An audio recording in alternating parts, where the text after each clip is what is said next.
Happy holidays, ladies! You girls are gonna love this one. According to a survey of 1,000 corporate Americans, 14% of respondents reported their jobs were terminated shortly after the holiday party. After a couple decades in corporate America, I have seen it all. And as a senior executive leader, I have dealt with it all. And I will not steer you wrong on this one. Looking back from where I'm sitting now, a lot of the stories are like really funny in a cringe-worthy sort of way. In reality, people were fired, careers were ended, reputations obliterated, all because of a few hours on one single night. If you like videos like this, please hit like, subscribe, and let's do this.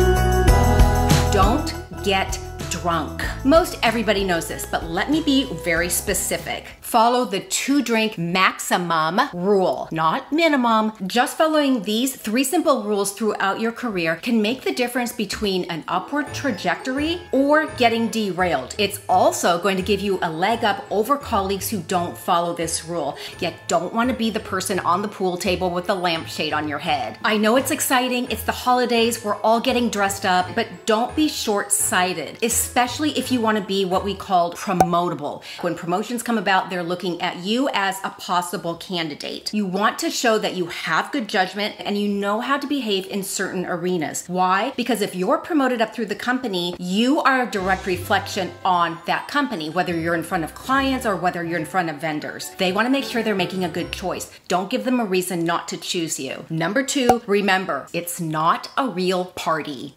Wah, wah. An office party is still a professional space, so we have to conduct ourselves that way. So if you wouldn't do it from 9 to 5, don't do it after hours at the company Christmas party. Think of the office party as a key opportunity to mingle and chat with people that you may not otherwise have access to, at least on a regular basis, whether senior executives, managers, or even clients. In short, show that you can relax and enjoy yourself without looking like a complete fool.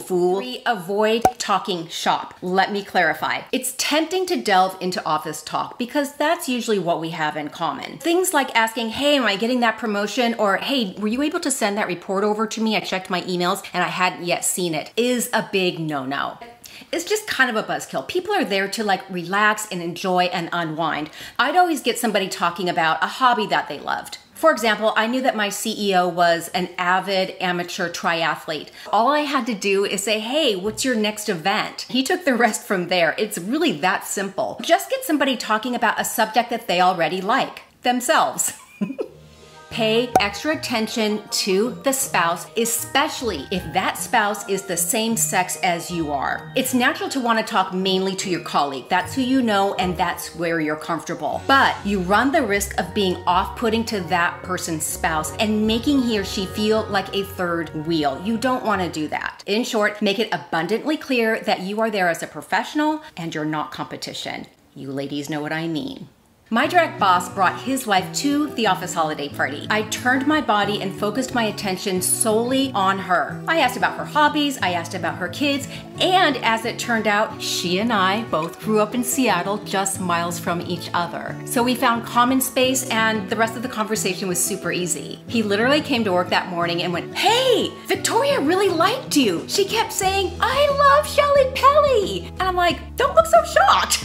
Aside from the fact that I made somebody else feel welcomed and at ease in a situation that was probably pretty uncomfortable for her, it also inspired feelings of goodwill from my boss. Win-win.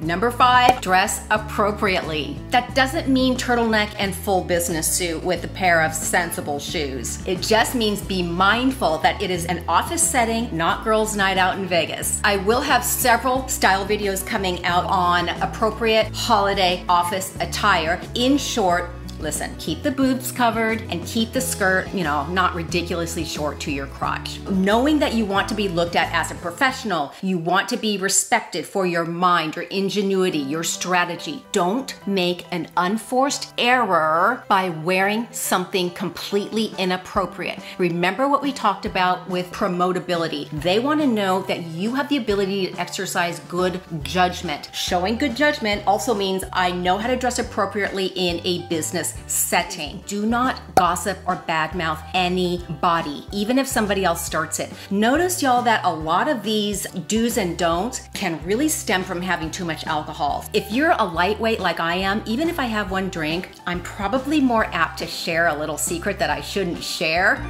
If I miss something that you think is super important, share below. I always love hearing from you and I always read. And until a couple days from now, I'll talk to y'all soon. Bye.